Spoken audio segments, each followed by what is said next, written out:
Welcome to the ArmaniTalks podcast. I'm your host, ArmaniTalks. In this podcast, I'm helping you level up your 5 soft skills: public speaking, storytelling, social dynamics, emotional intelligence, and creativity. 5 soft skills for you to change your life forever, skyrocket your confidence along the way. In today's episode, we are entering the land of creativity, and I'm going to be talking about why the older generation always hates the newer generation's music. The main reason we hate the newer generation's music is because of nostalgia. We don't only view music that we like as music, we view it as stages of our life. Whenever I hear the song In the Club by 50 Cent, I don't just hear the song. I hear different experiences that I was having during the time. I hear the sound of the other kids playing in the bus, while me, I was listening to the radio. I was hoping that on this particular bus ride, In the Club was going to be playing. I was waiting for that. As some time went on by and I got my iPod, I no longer had to wait. Now I could listen to the song anytime that I desired.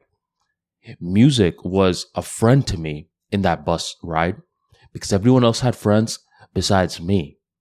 That song kept me company.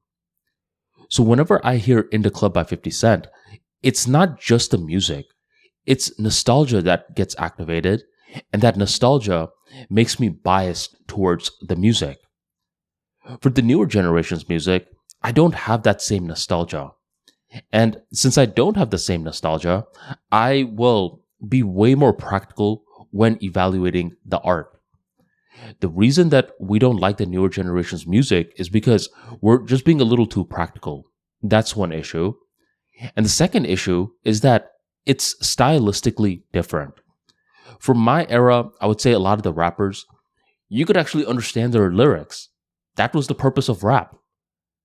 Nowadays, with a lot of these rappers, you can't understand the lyrics. They're over here mumbling away, and I think that this is trash. But how can it be trash if more and more rappers are doing it? That means there's a demand for it. And if there's demand, that means my music preference is not the norm. It's the outlier. Whenever the older generation hates the newer generation's music, the older generation thinks, trust me, everyone else also thinks what I'm thinking. I'm just saying it out loud. But the older generation is wrong. They think that, their generation thinks that, but the public, the general public that is, agrees with the new music taste. So that's a very humbling experience when you realize, wait, I don't have a monopoly on what people should like? Interesting. The flip side is also true, where the newer generation does not like the older generation's music. I remember one time I was chilling with my cousin and I brought up 50 Cent, and she was saying, yeah, 50 Cent, the filmmaker, right? I said, no, 50 Cent, the rapper.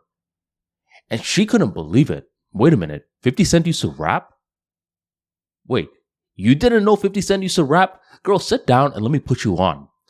I started to play tracks from Get Rich or Die Trying. She gave it a chance. After, she said, Armani, I completely get why he switched to film. His music sucks. I was shocked. I couldn't believe what I was hearing. In 2003, 50 Cent was the biggest artist out there, and you're telling me that he sucks? She is. The newer generation does not like the older generation's music, and I believe this is perfectly fine. One thing that we should do is we should at least give the newer generation some chance before we rule them off so quick. I mean, there's this new genre of music that's coming out, which is rap mixed with country. And before I even heard a song, I thought, this is going to be trash. I already know. Why even bother giving it a chance? And I started to form these concrete opinions about how this music taste was going to be trash. Eventually, I gave it a chance, and I was pleasantly surprised. This is a unique art form, and the only way that I was going to enjoy it was by putting my nostalgia to the side and trying out something new. Each time you try out a new art form, each time you grow as a person. So don't rule off the newer generation's music so quick. Don't be that bitter old man that used to hate on your music taste. Instead, be that hip uncle that says, all right, kiddo, let me give what you're listening to a chance before I rule it off so quick. Each time you give something new a chance, each time you grow, my friend. That is a lesson within content creation. If you want more practical insights like this into content creation, be sure to check out the ArmaniTalks free daily newsletter. Within this newsletter, I drop daily insights on how to create content, how to consume your content back, and how to learn from others and how they create their content. Join the tribe by going on ArmaniTalks.com/newsletter and sign up today. Thank you very much for joining the Armani Talks podcast, and I will catch you next time.